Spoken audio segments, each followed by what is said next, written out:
It's not about yung paraiso, it's about the presence of God. Hallelujah. Kung mararanasan mo yung Diyos, panay paraiso yung buhay mo araw-araw. Kasi ito naman yung gusto natin, di ba? Bakit tayo nagpapakahirap dito sa abroad? Para bigyan ng magandang buhay yung tao sa Pinas, yung mga mahal natin sa buhay, para gamitin din tayo ng magandang kinabukasan ng ating sarili. No? We want to be happy. Pero dapat ilagay natin sa tamang focus yung ating kung saan natin kukunin yung joy. Sabi dito kasi, our souls are restless without His presence. Totoo yun. Walang kapahingahan yung ating buhay pag wala yung presensya ng Diyos. Kahit na nasa inyo yung lahat ng bagay, we will be restless.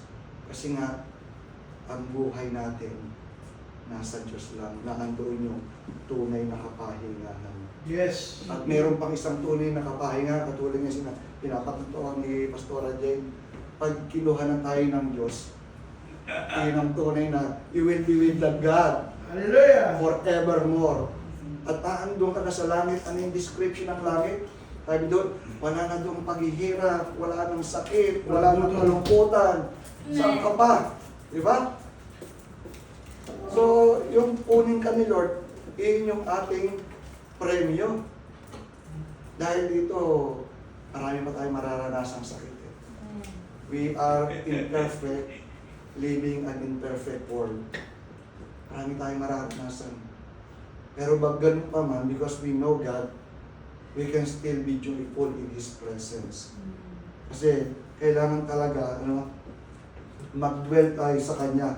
Hindi yung paminsan-minsan lang natin binibisita yung Diyos. Pag may kailangan natin, binibisitahin natin ang Diyos.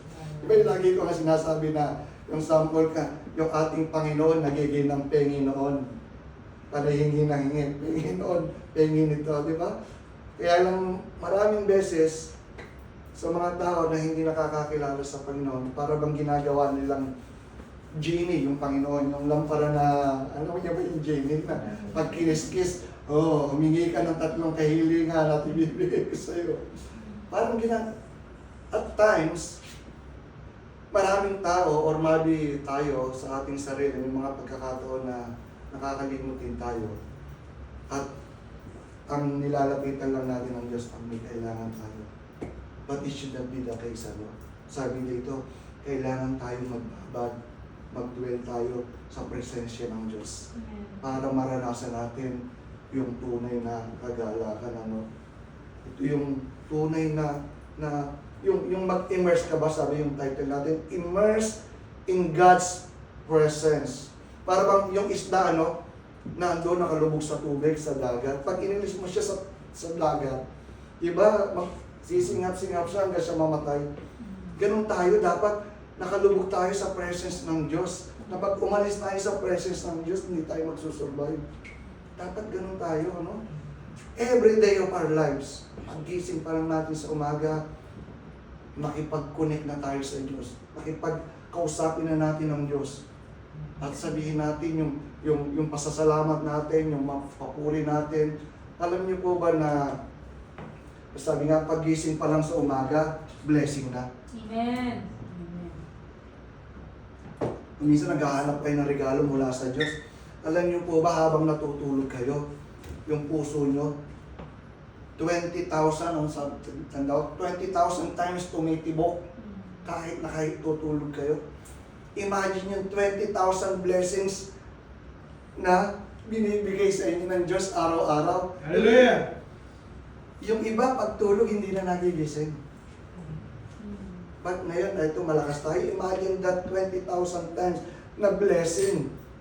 At pagdilat mo, Panginoon, salamat po for a good night's sleep. Thank you for waking me up. Diba?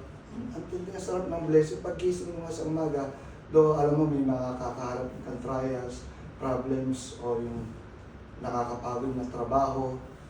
But still, blessing yun. Sabi, pinising kita dahil meron ka pang gagawin. May plano pa ako sa iyo. Sabi. Yes. So, kailangan natin talaga magbabad sa Panginoon. we should immerse in God's presence, hindi yung pabisibisita lang sa Panginoon. Pag may kailangan lang bibisita, we have to dwell, we have to immerse, we have to abide, we have to remain. Talagang ito yung kailangan natin araw-araw. Lalo tayo, mga OFW, no?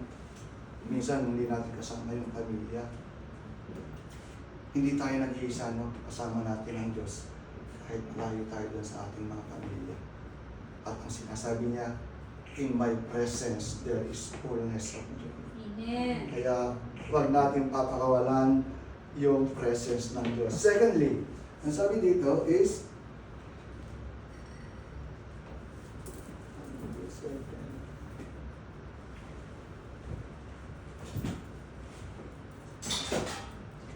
immersion requires intentional